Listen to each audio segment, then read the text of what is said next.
దేవుని సంగమా, మన ప్రభు అయిన యేసుక్రీస్తు నామములో మీకు అందరికీ ఉదయకాలమున శుభాకాంక్షలు తెలియపరుస్తున్నాను. మనకి 2024 సంవత్సరంలో అర్ధ సంవత్సరం 6 నెలలు పూర్తి చేసుకుని రెండవ అర్ధ సంవత్సరంలో మనం ప్రవేశించడానికి ప్రభు మనకిచ్చిన కృపకై ఆయనకి సంఘమంతటి తరపున కృతజ్ఞతలు తెలియపరుస్తూ ఉన్నాను. ఈ యొక్క మాసం చూడలేక అనేక మంది మరణించిన వారు ఉన్నారు. అయితే మనల్ని దేవుడు ప్రేమించి ఇంకా ఆయన రాజ్య వ్యాప్తి కొరకు మనం పనిచేయాలని, ఆయన పనిలో పాలివారమై ఉండాలని, ఆయన సంఘ వ్యాప్తిలో మనమందరం పాత్రదారులమై ఉండాలని ఆయన మనల్ని ఇంకా ప్రేమించి మన కొరకు ఈ యొక్క కాలాన్ని దేవుడిచ్చాడు. కాలం యొక్క మరి అంచనా మనకు తెలియదు. కాలం ఎప్పుడు ఆరంభమైందో ఎప్పుడు ముగుస్తుందో మనకు తెలియదు. కానీ ఈ కాలంలో దేవుని యొక్క సృష్టి యొక్క కొలత మనకు బైబిల్లో ఇవ్వబడింది. సృష్టి ఆరంభము నుంచి ఈ యొక్క మానవ చరిత్ర ఆరంభమైన దగ్గర నుంచి బైబిల్ గ్రంథం ముద్రించినటువంటి సత్యాలు మరి పరిశోధనలకు కూడా దగ్గరగా అందుబాటులో ఉన్నాయి. ఇది వాస్తవమని మరి తెలుసుకోవడానికి ఆధారంగా ఉన్నాయి. కాబట్టి ఈ కాలములో ఉన్నటువంటి ఈ యొక్క సృష్టి మరి ఆ దేవుని యొక్క సంకల్పం ప్రకారం జరిగింది. దాని ప్రకారమే జరుగుతూ ఉంది. ఈ భూమి మీద పుట్టినటువంటి వృక్షాలు 1000 సంవత్సరాలు కూడా ఉన్నటువంటి వృక్షాలు ఉన్నాయి. యేసు ప్రభు కాలువ నాటి మరి వృక్షాలు కొన్ని 2000 సంవత్సరాల నాటి వృక్షాలు ఇప్పుడు కూడా ఉన్నాయి. అది దేవుని యొక్క సృష్టిలో ఆయన నియమం ప్రకారం, ఆయన ఉద్దేశం ప్రకారం చేసినటువంటి సృష్టి. అయితే మానవుడిని చేసినటువంటి దేవుడు మానవుడికి ఇంతకాలం నువ్వు బ్రతుకుతావు అని చెప్పలేదు, లేక ఇంతకాలానికి నువ్వు చచ్చిపోతావు అని చెప్పలేదు. దేవుడు చెప్పిన మాట ఏమిటంటే, నేను చెప్పిన మాట వినకుండా ఎప్పుడైతే మీరు దాన్ని అతిక్రమిస్తారో అప్పుడే మీరు చచ్చిపోతారు. అంటే బ్రతికించేది దేవుని యొక్క వాక్యము, బ్రతికించేది దేవుని యొక్క వాక్కు. దేవుని యొక్క వాక్కు విని దేవుని వాక్కుకు లోబడి ఎంత కష్టమైనా సరే ఆయన మాట ప్రకారం జీవిస్తే మరణము లేదని ఆ మాటకు అర్థం. అయితే దానిని అతిక్రమించి దేవుని యొక్క సత్యాన్ని అసత్యంగా మార్చి, సత్యాన్ని నమ్మకుండా అసత్యాన్ని నమ్మి దేవుని యొక్క మాటను మరి కాదని అబద్ధాన్ని నమ్మినటువంటి దాన్ని పాటించినటువంటి ఆదాము ఇద్దరు కూడా ఆత్మీయంగా మొదట చచ్చిపోయారు, తర్వాత శారీరకంగా చనిపోయారు. కాబట్టి చావు పుట్టుకలు అనేవి అవి దేవుడు పుట్టుక అనేది బైబిల్లో కనపడుతుంది, కానీ చావు అనేది దేవుడు ఇంతకాలం నువ్వు బతుకుతావని చెప్పలేదు. కనుక మరి ఆ కాలం తాతల కాలం నాడు ఆదికాండం 5వ అధ్యాయంలో ఇచ్చినటువంటి లెక్కల ప్రకారం 900 సంవత్సరాలు పైన, దాదాపు 1000 సంవత్సరాలు బ్రతికారు. 700, 600, 500, 800, 950, 990 అట్లా దాదాపు 1000 సంవత్సరాలు కూడా బ్రతికిన వారు ఉన్నారు. ఆ తర్వాత క్రమక్రమంగా వారి యొక్క వయసు నోవహు జలప్రళయం తర్వాత తగ్గిపోయింది.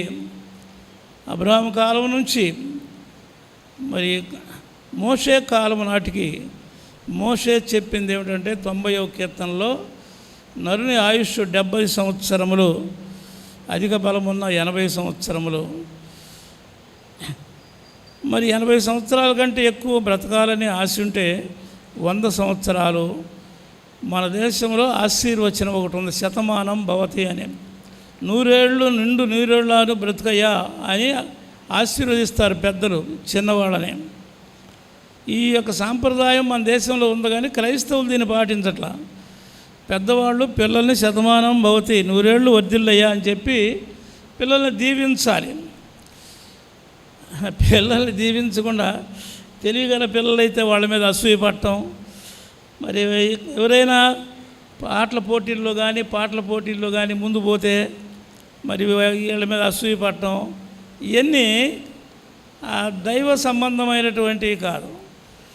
ఎందుకంటే దేవుడిచ్చినటువంటి కృపావరాలను బట్టి దేవుని మహిమపరచడానికి ఇవ్వబడ్డాయే కానీ మన గొప్పతనాలకు కాదు. దేవుడిచ్చినటువంటి ప్రతి కృపావరం దేవుని మహిమ కొరకై వాడబడాలి, దేవుని కొరకై దేవుని స్తుతించడానికి వాడబడాలి. అంతేగాని మనం గొప్పగా, అన్యులైనటువంటి వారు గొప్ప కోసం చేసుకుంటారు, కానీ క్రైస్తవులమైన మనం దేవుడిచ్చినటువంటి తలాంతును మనం దేవుని మహిమ కొరకే వాడాలి. అందుకే చాలామంది క్రైస్తవులు చక్కని స్వరం ఉన్నా, ఒక పాటకు 10,000 ఇస్తాము, పాటకు ₹1,00,000 ఇస్తామన్నా ఆ సినిమా ఫీల్డ్లో పాటలు పాడని వారు ఉన్నారు. సినిమా ఫీల్డ్లో మరి వాయిద్యాలు వాయించని వాళ్ళు ఉన్నారు. ఎందుకంటే అది లోక సంబంధమైంది కనుక దానిలో పనిచేయడానికి వారికి ఇష్టం లేక. కాబట్టి దేవుని మహిమ కొరకే నాకు ఇచ్చినటువంటి స్వరాన్ని నేను వాడాలి, దేవుని మహిమ కొరకే నాకు ఇచ్చిన తలాంతును వాడాలి. అంతేగాని అది లోకంలో నేను జనం యొక్క మెప్పు కోసం కాదు అని నిజముగా మారు మనసు పొందినటువంటి, నిజముగా దేవుని యొక్క రక్షణ విలువను తెలుసుకున్నటువంటి వారు ఆ విధంగా చెప్తారు. కాబట్టి ప్రియమైనటువంటి దేవుని బిడ్డలారా, దేవుని యొక్క మహిమ కొరకు మనం ప్రతిరోజు ప్రయత్నం చేయాలి. దేవుడిచ్చినటువంటి మన కాలంలో మన జీవితాన్ని దేవుని మహిమ కొరకు, దేవుని మహిమ కొరకు అంటే, దేవుని మహిమ అంటే బాగా గంభీరంగా పాటలు పాడి అబ్బా దేవుడు మహిమపరచబడ్డాడు అంటారు. బైబిల్ ఏం చెప్తుందంటే 17వ అధ్యాయం, యోహాను సువార్త 17వ అధ్యాయంలో 3వ వచనంలో, ఇక్కడ యోహాను సువార్త 17వ అధ్యాయం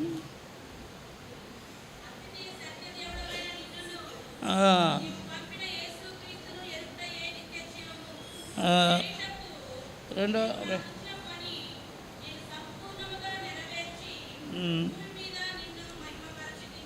4వ వచనంలో ఉందన్నమాట. చేయుటకు నీవు నాకిచ్చిన పని, చేయుటకు నీవు నాకిచ్చిన పని నేను సంపూర్ణముగా నెరవేర్చి భూమి మీద నిన్ను మహిమపరిచితిని. భూమి మీద నిన్ను మహిమపరిచితిని. భూమి మీద దేవుణ్ణి మహిమపరచటము అంటే దేవుడు చేయుటకు మనకిచ్చినటువంటి పని సంపూర్ణముగా నెరవేర్చి, అది నెరవేర్చినప్పుడు దేవుడు మహిమ పొందుతాడు, దేవుని నామము మహిమపరచబడుతుంది. కాబట్టి మరి ఏదైనా కార్యం జరిగినప్పుడు దేవుడు మహిమపరచబడ్డాడని తప్పేం లేదు. కానీ దేవుని వాక్యం మాత్రము ఈ విధంగా ఆయన ఇచ్చినటువంటి పని సంపూర్ణంగా మనం నెరవేర్చాలి. ఆ నెరవేర్చినప్పుడు దేవుడు మహిమ పొందుతాడు. దానిలో మనం ప్రతిరోజు, దేవుడు ఇచ్చినటువంటి రోజు, ప్రతిరోజు మనము దేవుని కొరకు ఎదురు చూడాలి. పూర్వకాలంలో భక్తులు మరి ఆ యొక్క అబ్రహాం, ఇస్సాకు, యాకోబులతో పాటుగా మరి దావీదు ముఖ్యమైనటువంటి భక్తుల వరుసల్లో ఒకడుగా వస్తాడు. దావీదు వేకువనే లేచి యెహోవా కొరకు ఎదురు చూసేవాడంట. ఏకువనే లేచి పాటలు పాడేవాడంట. ఏకువనే లేచి మొరపెట్టేవాడంట. అంటే దేవుని కొరకు ఎదురు చూపు. ఇప్పుడు హిందువులు ఉన్నారు, హిందువులు పొద్దున్నే సూర్యుడు ఎప్పుడు బయటకు వస్తాడా అని ఎదురు చూస్తారు. సూర్యుడు కనపడంగానే నమస్కారం చేస్తారు. వారికి దేవుని గురించి తెలియదు, నీతి సూర్యుడైన యెహోవాను గురించి తెలియదు. అందుచేత కనబడే సూర్యుడిని వారు దేవుడు అనుకుని నమస్కారం చేస్తారు. అంటే మొత్తం మీద మానవుడు దేవుని కొరకు ఎదురు చూడాలి. ప్రతిరోజు దేవుని యొక్క శక్తి కొరకు ఎదురు చూడాలి, దేవుని సహాయం కోసం ఎదురు చూడాలి. సూర్యుని కోసం ఎదురు చూసేవాళ్ళు పొద్దున్నే సూర్య నమస్కారాలు చేస్తారు. ఆ వచ్చేటువంటి సూర్యరశ్మిలో వరకు నిలబడతారు ఒక అరగంట గంట. అప్పుడు ఆ సూర్యరశ్మిలో నుంచి వచ్చేటువంటి మరి యొక్క విటమిన్ డి, ఎముకలను బలపరిచేటువంటి విటమిన్ డి అనేది శరీరంలోనికి అది ప్రవేశిస్తుందన్నమాట. చాలామంది ఇప్పుడు ఎండలో తిరగనటువంటి వాడికి డాక్టర్లు విటమిన్ డి ఇస్తున్నారు. డి అది ఎముకలను బలపరచడానికి పనికొచ్చేటువంటిది. దేవుడి సృష్టిలో ఎంత అద్భుతమైనటువంటి మరి సత్యాలని దాచిపెట్టాడో చూడండి. మనిషికి అవసరమైన పొద్దున్నే సూర్యరశ్మిలో పని చేసినా, ఒక తోట పని చేసినా, ఇంట్లో పని చేసినా, ఇంకొక పని చేసినా, ప్రొద్దున్నే పనిచేసేవారికి ఆ యొక్క సూర్యరశ్మి తగులుతుంది. మనకే కాదు, చెట్లు కూడా, చెట్ల మీద ఆ సూర్యరశ్మి పడినప్పుడు అది క్లోరోఫిల్ అనేటువంటి పదార్థాన్ని అది ఆ సూర్యరశ్మి లాక్కొని ఆకు పచ్చబడుద్ది అన్నమాట. ఆ సూర్యరశ్మి పడకపోతే ఆకులు తెల్లబడిపోతాయి, పచ్చగా ఉండవు. మీరు కావాలంటే ఏదైనా ఒక మొక్క ఇంట్లోనే మొలిపించండి, ఏదైనా ఇంట్లోనే మొలిపించి ఇంట్లోనే పెట్టండి. అది తెల్లగా ఉంటుంది కానీ ఆకులు పచ్చగా రాదు. ఎందుకంటే దానికి సూర్యరశ్మి తగలదు కాబట్టి ఆ సూర్యరశ్మి తగిలితే పచ్చగా వచ్చేస్తుంది. అట్లాగే మన జీవితాలు కూడా నీతి సూర్యుడైనటువంటి యెహోవా దేవుని యొక్క ఆ యొక్క సూర్యరశ్మి మనకు తగలాలి, మన మీద ప్రకాశించాలి. మన మీద ప్రకాశించాలంటే మనం ఎక్కువనే లేచి మనము దేవుని కొరకు ఎదురు చూడాలి. యేసు ప్రభు చాలా రాత్రి ఉండగా లేచి ఆయన అరణ్య ప్రదేశంలోకి వెళ్ళి ఆయన దేవుడై ఉండి కూడా ఆయన ప్రార్థన చేయటానికి మరి ప్రత్యేకమైన స్థలానికి వెళ్ళాడు ఆయన. ఎందుకంటే దానిలో గొప్ప వాగ్దానం ఉన్నది. యెషయా గ్రంథం 40:31 యెహోవా కొరకు ఎదురు చూచువారు నూతన బలము పొందుదురు. దేవుని కొరకు ఎదురు చూచువారు నూతన బలము పొందుదురు. కొత్త బలం, ఏ రోజుకు ఆ రోజు మనకి కొత్త బలం ఇస్తాడు. మన బలహీనతలో బలం, మన అశక్తిలో బలం, మన యొక్క అనారోగ్యాల్లో బలం, మనం ప్రతి బలహీనతలో దేవుడు మనకు బలం ఇస్తాడు. యెహోవా కొరకు ఎదురు చూచువారు నూతన బలం పొందుదురు. మనం దేవుని యొక్క బలమును పొందుచు మనం ప్రతిరోజు జీవించాలి. ప్రతిరోజు సూర్యుడు ఎందుకు ఉదయించాలి? వద్దులే ఒక 4 రోజులు రెస్ట్ తీసుకుందామని సూర్యుడు అనుకుంటే మన పని ఏమవుద్ది? 4 రోజులు కాదు, ఒక 4 రోజులు ఒక్కరోజు సూర్యుడు ఉదయించకపోయినా మన పరిస్థితి ఎట్లా ఉంటుంది? దేవుని యొక్క నియమం, దేవుని యొక్క క్రమం అది. అట్లాగే ప్రతిరోజు మనము ప్రభువా ఈరోజు మమ్మల్ని బ్రతికించావు, నన్ను నా భార్యను పిల్లల్ని కుటుంబాన్ని సౌఖ్యంగా ఉంచావు, నీకు వందనాలు ప్రభువా అని ఒక్క మాట దేవునికి చెప్పుకునేటువంటి మనస్సు మనకు ఉండాలి. ఆ మనస్సు మనము అలవాటు చేసుకోవాలి. ఊరికి నామకార్థంగా గుడికి వెళ్ళి వస్తున్నామని అంటే సాతాను గుడికి వెళ్ళినా వచ్చినా వెళ్ళండి పర్వాలేదు, గుడికి వెళ్ళండి, హాయిగా నిద్రపోండి, మళ్ళీ ప్రార్థన అయిన తర్వాత మళ్ళీ రండి అని చెబుతుంది. మధ్యరాత్రిలో ఫోన్ చేసి ఒక విశ్వాసి పాస్టర్ గారిని ఫోన్ చేసి లేపిందంట. ఏందమ్మా ఈ అర్ధరాత్రి ఏంటి, ఏం ప్రమాదం జరిగింది ఇప్పుడు చేసావు ఫోన్ అంటే, ప్రమాదం ఏమీ లేదండి, మీరు ప్రసంగం చేయండి కాసి ఒక అరగంట అన్నారు. ఇదేందమ్మా ఇప్పుడు ప్రసంగం చేయటం ఏదమ్మా అంటే, నాకు నిద్ర రావట్లేదు, నువ్వు ప్రసంగం చేస్తే నాకు నిద్ర వస్తుందన్నా. అంటే గుడిలో ప్రసంగం చేసేటప్పుడు నిద్రపోవడం నేర్చుకుందనమాట. కాబట్టి ప్రసంగం చేసేటప్పుడు నిద్రపోవటానికి కొంతమంది, కబుర్లు చెప్పుకోవడానికి కొంతమంది, ఏదో మరి వారం అంతా ఖాళీగా ఉన్నాం కదా, ఇప్పుడు కలిసామని చెప్పి రకరకాలుగా సమయాన్ని గడపడం అనేది అది మంచి పద్ధతి కాదు. దేవుని యొక్క క్రమం ఒకటి ఉంది, దేవుని యొక్క క్రమంలో మనం నడుచుకోవాలి. ప్రసంగి గ్రంథం 5వ అధ్యాయం 1వ వచనంలో దేవుని యొక్క సన్నిధికి వెళ్ళినప్పుడు మనం ఎలాగుండాలో ప్రసంగం చెప్తున్నాడు. దేవుని యొక్క సన్నిధిలోనికి వెళ్ళినప్పుడు మనం ఎంతో మౌనంగాను ఎంతో జాగ్రత్తగాను మన యొక్క జీవితాన్ని భద్రం చేసుకోవాలంట. భద్రం చేసుకోవాలి. మన జీవితాన్ని భద్రం చేసుకు దేవుని యొక్క మందిరంలోకి వెళ్ళినప్పుడు మనము దేవుని మందిరానికి వెళ్ళినప్పుడు దేవుని నీ ప్రవర్తన జాగ్రత్తగా చూసుకొని నీ ప్రవర్తన జాగ్రత్తగా. నీ ప్రవర్తన అంటే ప్రతి ఒక్కరికి చెప్పినటువంటిది, ఏ ఒక్కరికో కాదు. బైబిల్లో కొన్ని మాటలు ప్రత్యేకంగా సూచించి ఏలు పెట్టి చూపించినట్టుగా కొందరు వ్యక్తుల గురించి చెప్పినటువంటి మాటలు ఉన్నాయి. సమాజాన్ని గురించి ఏలు పెట్టి చెప్పిన మాటలు ఉన్నాయి. కామన్గా అందరికి సంబంధించి ఏలు పెట్టి చూపించాను. నీ అంటే మానవ ప్రపంచం అంతా, మానవులందరూ, అందరికీ, ప్రతి ఒక్కరికి నీ ప్రవర్తన జాగ్రత్తగా చూసుకొనము. ఎందుకంటే అది పరిశుద్ధమైనటువంటి ఆలయము. పరిశుద్ధమైన ఆలయంలో దేవుని యొక్క ఉద్దేశము సంఖ్యాకాండంలో 8వ అధ్యాయంలో బయలుపరిచాడు. నేను మీ మధ్యకు వచ్చి మిమ్మల్ని ఆశీర్వదించినట్లు నా కొరకు మందిరం కట్టండి అన్నాడు. మీ మధ్యకు వస్తా. నేను ఎన్నాళ్ళ నుంచి నేను ఆకాశంలో నుండి మాట్లాడాను, మోషేకు పొదలో నుంచి మాట్లాడాను, సీనాయి పర్వతం మీద నుంచి మాట్లాడాను. ఇప్పుడు మీ మధ్యకు వస్తా. నేను మీ మధ్యకు వచ్చి మీతో మాట్లాడతా, మీ మధ్యనే ఉంటా నేను. అప్పుడు ఆ కాలంలో మరి ఆ మందిరము ఈనాటి సంఘానికి గుర్తుగా ఉన్నది. ఈనాటి సంఘంలో వాక్యం ద్వారా మన మధ్యనే ఆయన మాటలు ఉన్నాయి, మన మధ్యనే ఆయన వాక్కులు ఉన్నాయి, మన మధ్యనే ఆయన చెప్పినటువంటి ప్రతి సత్యము బయలుపరచబడి ఉంది. కాబట్టి మన మధ్యనే ఆయన మాట్లాడేటువంటి మాటలు అవి దేవుని మాటలు.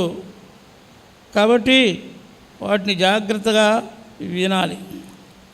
కొంతమంది గుడికి వచ్చిన గుడిలో హాయిగా నిద్రపోతూ ఉంటారు. నిద్రకు కారణాలు కొన్ని ఉన్నాయి. నిద్ర కారణాలు ఏంటంటే చాలా కష్టపడి శరీరం అలసిపోయేటట్టుగా పనిచేస్తే అది విశ్రాంతి దొరికినప్పుడు నిద్ర వస్తుంది. అది తెల్లవారులు పనిచేశారనుకో, రేపు ప్రార్థనకి వెళ్ళాలి, పండగ అని తెల్లవారులు పిండి వంటలు వండుతారు ఆడవాళ్ళు. తెల్లవారులు పిండి వంటలు వండి గుడిలో వచ్చి కూర్చుంటే వెంటనే నిద్ర వస్తుంది ఫ్యాన్ గారికి. అంటే అలసిపోయి ఉంటుంది శరీరం. కాబట్టి అలసిపోయినందువల్ల శరీరానికి నిద్ర వస్తుంది. బలహీనత వల్ల శరీరానికి నిద్ర వస్తుంది. వయసు భారం వల్ల శరీరానికి నిద్ర వస్తుంది. నేను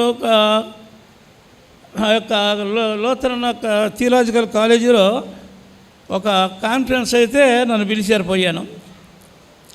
పోతే అక్కడ మా ప్రొఫెసర్ గారు, మాకు ప్రిన్సిపాల్, ఆయన ప్రభు దగ్గరికి వెళ్ళాడు. ఆయన ప్రపంచంలో 14 మంది ఆ రోజుల్లో హీబ్రూ పండితులు, ఎబ్రి భాషా పండితులు ఉన్నారు. అందులో ఆయన ఒకడు, మన తెలుగువాడు.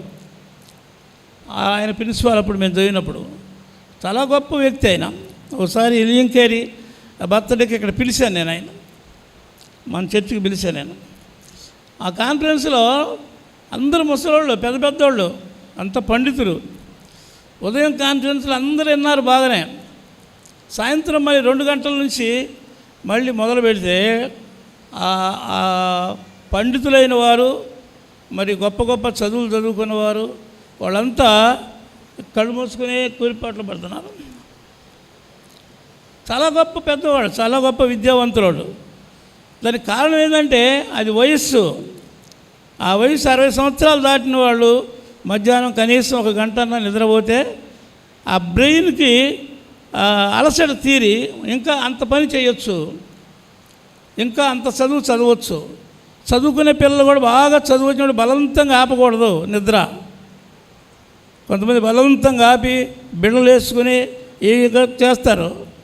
అది వచ్చినప్పుడు మీ పెద్దవాళ్ళు చెప్పి 1 గంట 2 గంటలు నిద్రపోండి. నిద్రపోయిన తర్వాత లేపమని చెప్పండి. తర్వాత లేచి కళ్ళు కడుక్కుని మొహం కడుక్కుని చదువుకోండి. బలవంతంగా ఆపకూడదు. దేన్ని కూడా శరీరంలో ఉండేటువంటి దేన్ని కూడా ఈ శరీరంలో ఉండే చెమట రూపంలో నీరు బయటికి పోద్ది, మలం రూపంలో బయటికి పోద్ది, యూరిన్ రూపంలో బయటికి పోద్ది. దేన్ని ఆపకూడదు. ఆపితే డేంజర్. ఎప్పటికప్పుడు అన్నీ యథావిధిగా జరుగుతూ ఉండాలన్నమాట.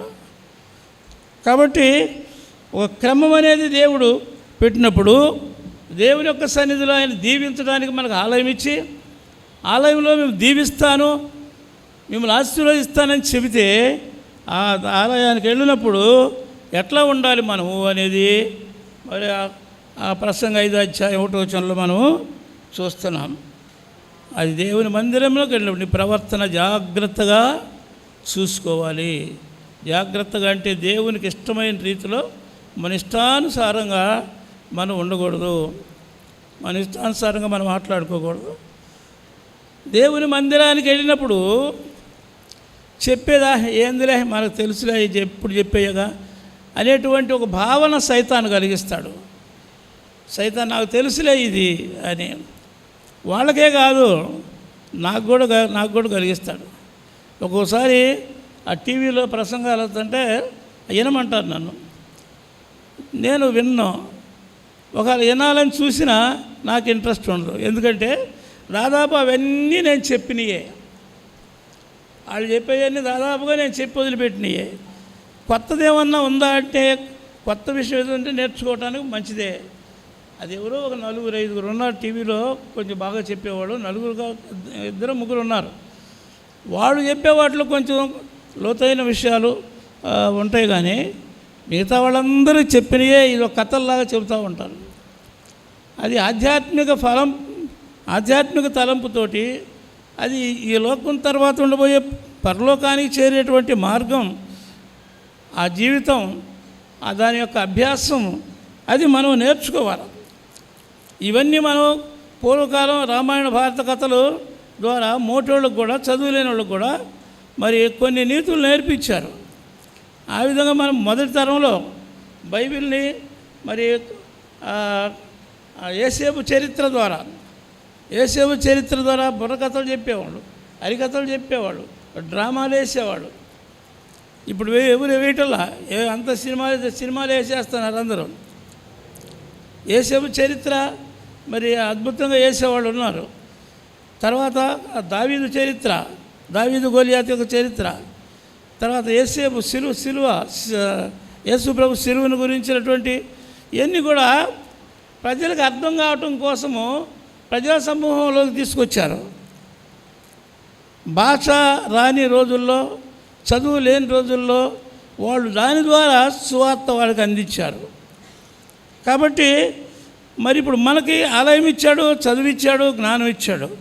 కనుక ఆలయంకి వెళ్ళినప్పుడు ఆలయంలో మనము అది వాక్యము ద్వారా, చెప్పబడేటువంటి వాక్యము ద్వారా మనము దేవుని యొక్క సత్యాలని తెలుసుకోవటానికి ఆసక్తి కలిగి ఉండాలి.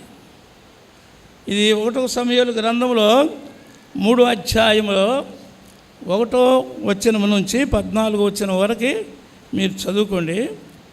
అక్కడ హన్నా అనేటువంటి ఒక స్త్రీ, ఆమె తన యొక్క సంతానం కొరకు ఆమె దేవుని సన్నిధిలో పట్టుబట్టి ప్రార్థన చేసి దేవుని యొక్క సన్నిధిలో సంతానాన్ని పొందింది.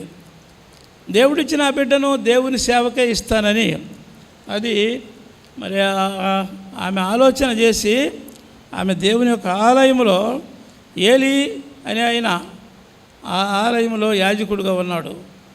అక్కడ వదిలిపెట్టేసినప్పుడు ఆ పిల్లవాడికి ఏం చెప్పారు? నిరంతరం దేవుని వైపు ధ్యానం చేయను, ఆయన నిద్ర వస్తే నిద్రపో, జ్ఞాపకం వస్తే దేవుని ధ్యానం చేసుకో అని చెప్పింది. ఆ పిల్లవాడు దేవుని ధ్యానం చేసుకుంటూ నిద్రపోతూ ఉంటే సమూయేలు అని శబ్దం వినపడింది. అక్కడ ఉన్న సంగతి చెప్తున్నా, మీరు చదువుకోండి తర్వాత. అది వినబడింది. ఆ కాలములో దేవుని యొక్క స్వరము వినబడుట అరుదు అని రాసింది. ఎందుకంటే అది న్యాయాధిపతుల కాలము. న్యాయాధిపతుల కాలంలో 10వ అధ్యాయంలో ఏమనుందంటే 10వ వచనంలో దేవుడైన యెహోవాను ఆయన చేసిన కార్యములు, ఆయన యొక్క గొప్పతనము, మహిమ తెలియనటువంటి తరం ఒకటి వచ్చినాడు. తరము అనేది చాలా ప్రాముఖ్యమైనది. తరం తర్వాత తరం. తరం 40 సంవత్సరాలు అనుకుందాం.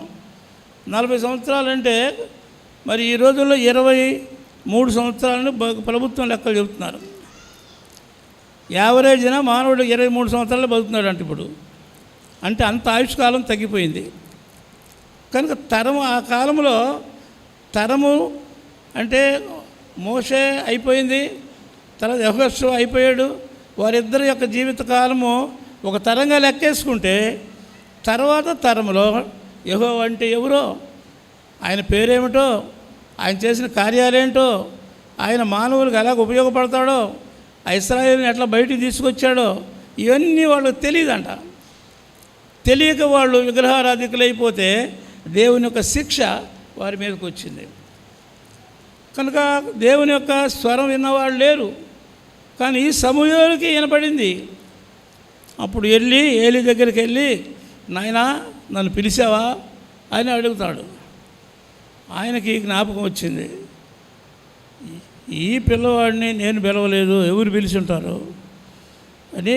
నేను పిలవలేదయ్యా, పండుకోమన్నాడు. పోయి పండుకున్న తర్వాత మళ్ళీ సమూయేలు వినపడింది. మళ్ళీ పోయి నాయనా పిలిచావా నన్ను అంటే, నేను పిలవలేదయ్యా, పోయి పండుకోమన్నాడు.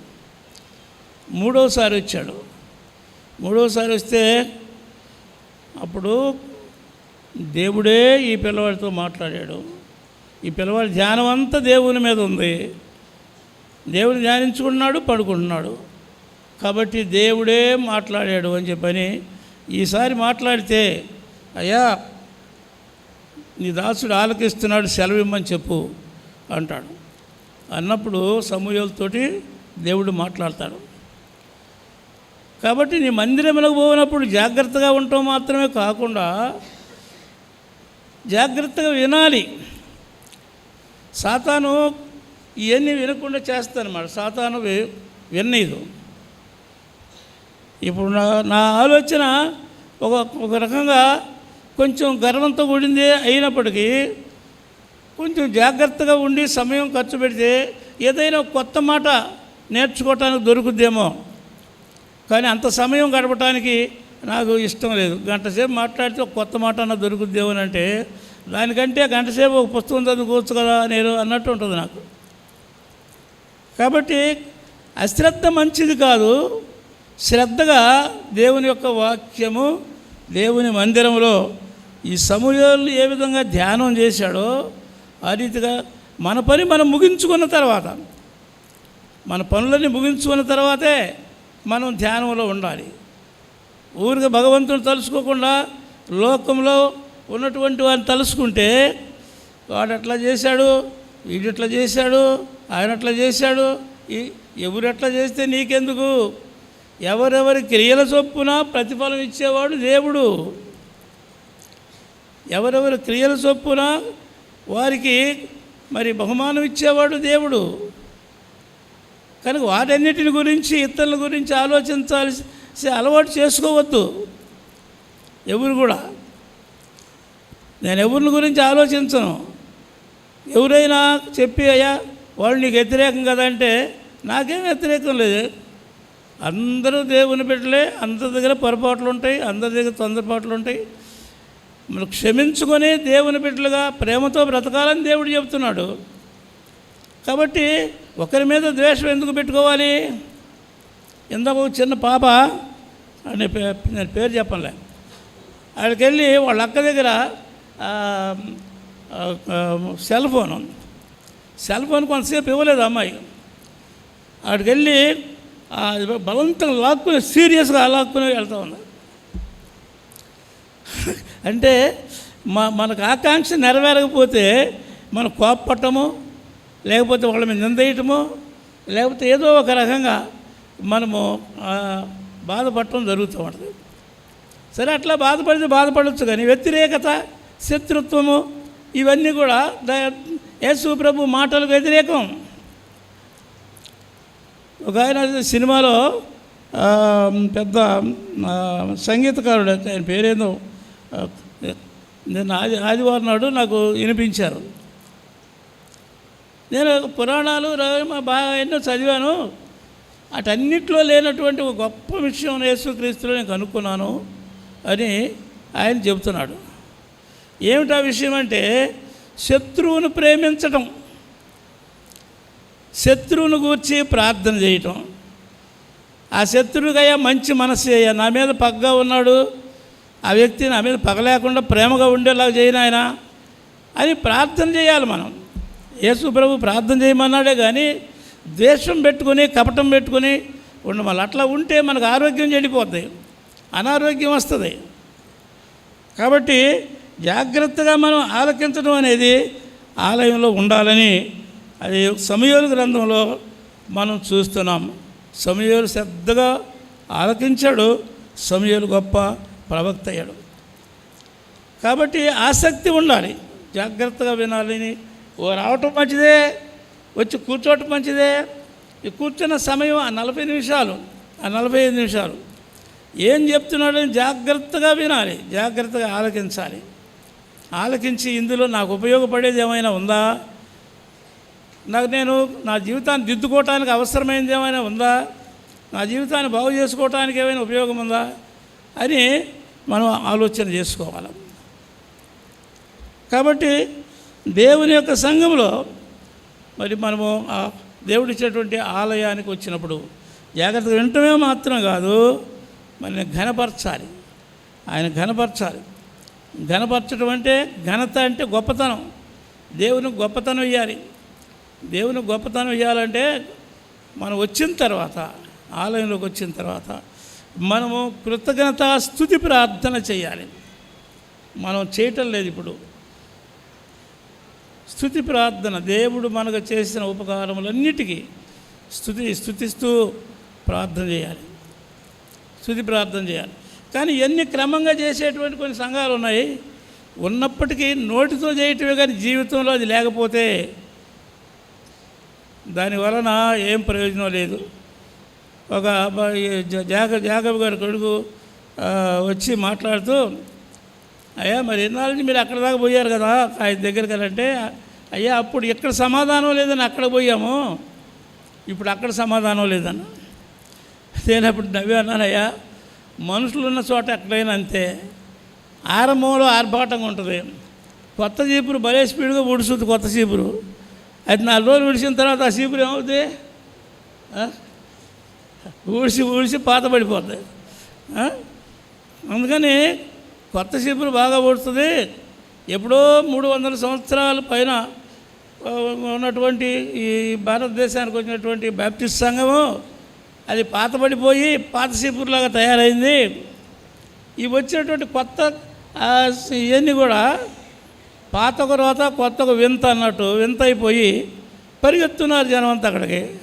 మరి ఇప్పుడేమైంది, ఇప్పుడెందుకు కొట్టుకున్నారు, ఇప్పుడెందుకు తిట్టుకున్నారు, ఇప్పుడెందుకు వేరైపోయారు, సంఘాన్ని ఇప్పుడెందుకు 2 చీరికలు చేశారు, వీళ్ళు వాళ్ళతో పలకరు, వాళ్ళు వీళ్ళతో పలకరు. ఎందుకు? ఆ తప్పేందో సరిదిద్దుకోవాలి. బైబిల్ చెప్పేది అది. తప్పు ఏదన్నా ఉంటే మాట్లాడుకొని సరిదిద్దుకోవటం నేర్చుకోవాలి, కానీ అది నేరంగా ఆక్షేపం చేసుకోకూడదు. నేరం అయితే క్షమించమని అడగాలి. కాబట్టి మానవుడే, దేవుడే కనుక మానవ సమాజాలు ఎప్పుడైనా చీలిపోతూనే ఉంటాయి. కుటుంబాలే చీలిపోతున్నాయి. మంచి కుటుంబాలు, మంచి పెద్దరికం కలిగి మరి ఉమ్మడి కుటుంబాల్లో చాలా చక్కగా సంతోషంగా ఆనందంగా బ్రతికినటువంటి కుటుంబాలు మరి వచ్చేటువంటి భార్యల ద్వారా కానీ లేకపోతే ఇప్పుడు ఉండేటువంటి కల్చర్ ద్వారా కానీ మరి వివాహంగానే వీరంతరాళ్ళే వెళ్ళిపోతూ ఉన్నారు, మారిపోతూ ఉన్నాయి. కానీ ఘనపరచడం అనేది కుటుంబ గౌరవం కాపాడుకోవటము, వ్యక్తిగత గౌరవం కాపాడుకోవటం, సంఘంలో గౌరవం కాపాడుకోవటం అది మన బాధ్యత. దేవుణ్ణి స్తుతించాలి. దేవా, నువ్వు చేసిన కార్యాలన్నిటికీ నీకు వందనాలయ్యా అని దేవుని స్తుతించాలి. ఎందుకు స్తుతించాలి అవన్నీ అంటే ఆయన దేవుడు కాబట్టి స్తుతించాలి. అది ఒక పాస్టర్ గారు సంఘంలో వాక్యం చెబుతున్నాడు. అయ్యా, మీ దేవుడికి ఎందుకు అంత అహంకారం, ఎందుకు యేసు ప్రభువుకి, ఏ దేవుడికి దేవతలకు లేని అహంకారం ఎందుకు యేసు ప్రభువుకి? ఏం అహంకారం అంటే నేనే అంటున్నాడు పెద్దానికి, నేనే దేవుడిని అంటున్నాడు, నేనే సత్యం అంటున్నాడు. ఆయన తప్ప ఇంకెవరు లేరా అని అంటే అప్పుడు ఆ పాస్టర్ గారు అన్నాడయ్యా, ఈ ఊరికి ప్రెసిడెంట్ ఎవరయ్యా అన్నాడు. అప్పుడు ఆ పిల్లవాడు అది కూర్చున్నాడు, ఆయన పిలిచాడు. అయ్యా, ఈ ఊరికి ప్రెసిడెంట్ ఎవరంటే నేనేనన్నాడు. నేనే. ఎవరే ప్రెసిడెంట్? నేనే అన్నాడు. ఎందుకు నేనే అంటున్నావు? నువ్వు ప్రెసిడెంట్ కాబట్టి అంటున్నావు. అట్లాగే ఆయన సృష్టికి ఆది సంభూతుడు కాబట్టి నేనే ఆది అంతం. ఇందాక పాట పాడారు కదా పిల్లలు, అది జోసఫ్ గారు రాసిన పాట. అది ఆది ఆధారం ఆయనే, నేనే కాబట్టి నేను అంటున్నాడు. సత్యం ఆయన సత్యం కాబట్టి సత్యం అంటున్నాడు. పరలోకానికి మార్గం నేనే అంటే మార్గాన్ని ఎన్నో మార్గాలు ఉన్నాయి. ఆ మార్గాలు అయ్యి పరలోకం పోవు, పరలోకం గేటు వరకే పోతాయి. ఆ తర్వాత తీర్పు ఉంటుంది. కానీ ఇక్కడ తీర్పును దాటి పరలోకాన్ని తీసుకెళ్ళేవాడు యేసు ప్రభువే. యోహాను సువార్త 5వ అధ్యాయంలో నా మాట విని నన్ను పంపిన వాడిని విశ్వాసం ఉంచువాడు మరణంలోని జీవంలోనికి దాటి ఉన్నాడు అన్నది. జీవంలోని దాటి ఉన్నాడు, పరలోకానికి వెళ్ళిపోతాడు. ఏం ఆటంకం లేదు అక్కడ. కాబట్టి ఆ మార్గం చూపించిన వాడు యేసు ప్రభు కాబట్టి నేనే అన్నాడు యేసు ప్రభు అని అంటే అప్పుడు ఆయన ఏం మాట్లాడలేదని.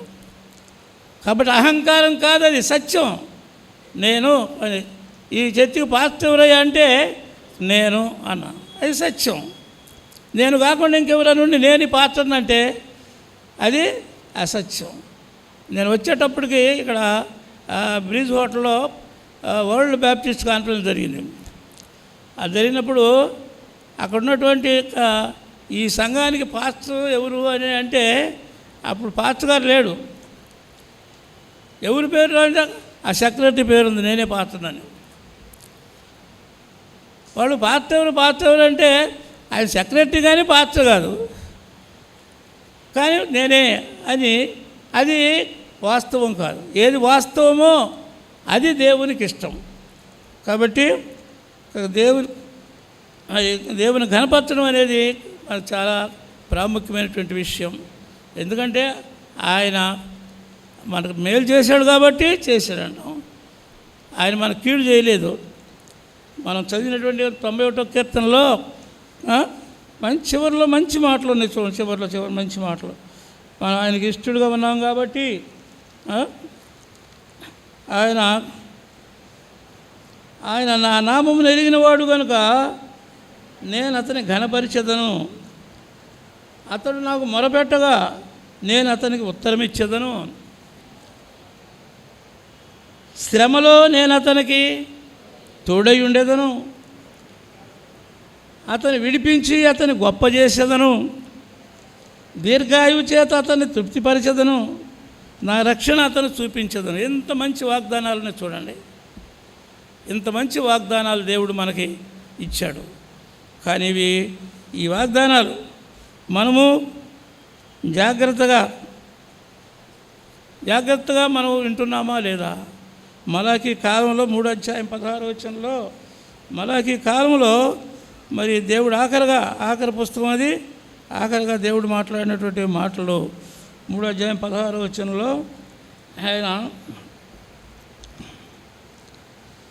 అప్పుడు యెహోవా యందు భయభక్తులు గలవారు ఒకరితో ఒకరు మాట్లాడుకొని చుండగా యెహోవా చెవియొగ్గి ఆలకించను. దేవుని యందు భయభక్తులు గలవారు ఒకరితో ఒకరు ఏం మాట్లాడుకుంటున్నారు? దేవుని గురించిన సంగతులే, లోకాన్ని గురించిన సంగతులు కాదు. ఆ విధంగా మాట్లాడుకున్నప్పుడు ఆయన జాగ్రత్తగా వింటున్నాడంట.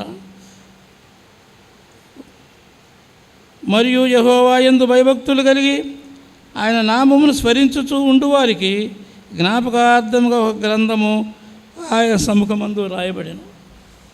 ఆయన మాటలు స్మరించుకుంటూ ఒకరికొకరు ఆయన బయట ముచ్చట్లు కాదు, దేవుని ముచ్చట్లు చెప్పుకుంటూ, దేవుని గురించి మాట్లాడుకుంటూ, దేవుని వైపు చూస్తూ ఉంటే ఆయన జ్ఞాపకార్థ గ్రంథములో ఆ మంచి ఆలోచనలు, మంచి మాటలు, మంచి తలంపులు, మంచి సలహాలు ఆ జ్ఞాపకార్థ గ్రంథంలో రాస్తాడంట.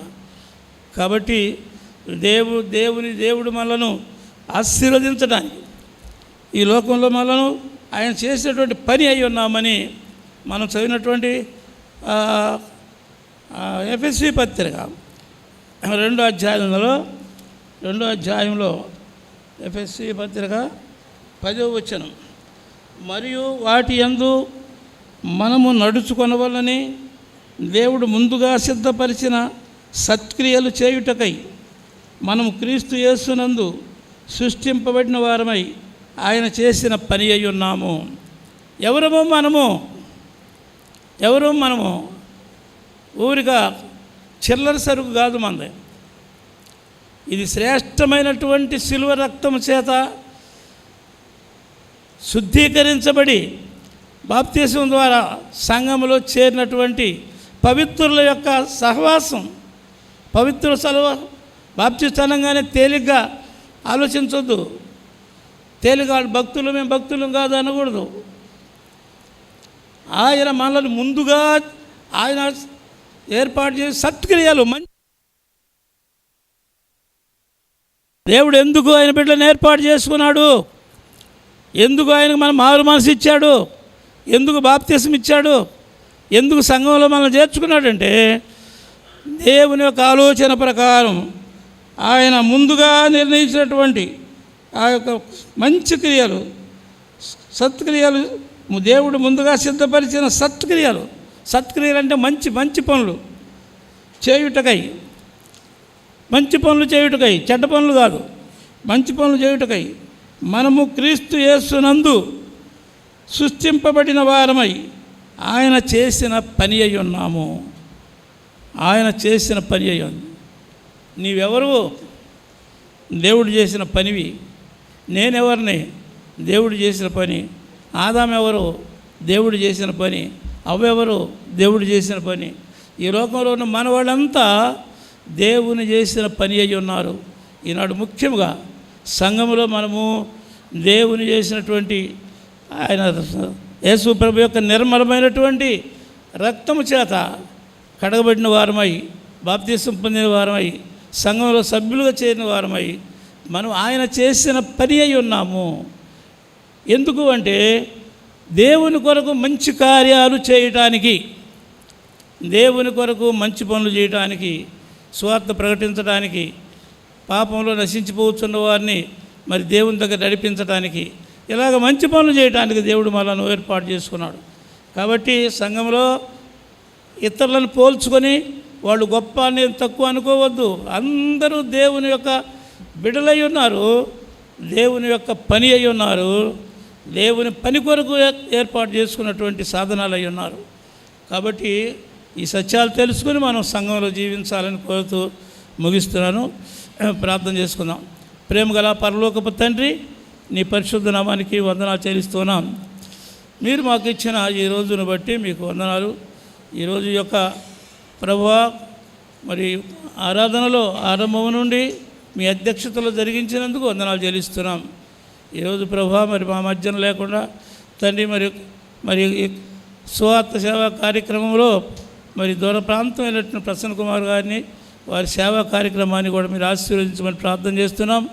ఈ వాక్యమైన ప్రతి ఒక్కొక్కరిని నీ నామ మహిమార్థమై ఆశీర్వదించి ఏ విధమైన సాతాను యొక్క ఆటంకాలు లేకుండా వాటన్నిటిని కూడా లయపరిచి నీ నామ మహిమార్థమై ప్రతి ఒక్కొక్కరిని సాధనాలుగా వాడుకోమని యేసు ప్రభు పరిశుద్ధ నామని ప్రార్థిస్తున్నాం తండ్రి. ఆమేన్.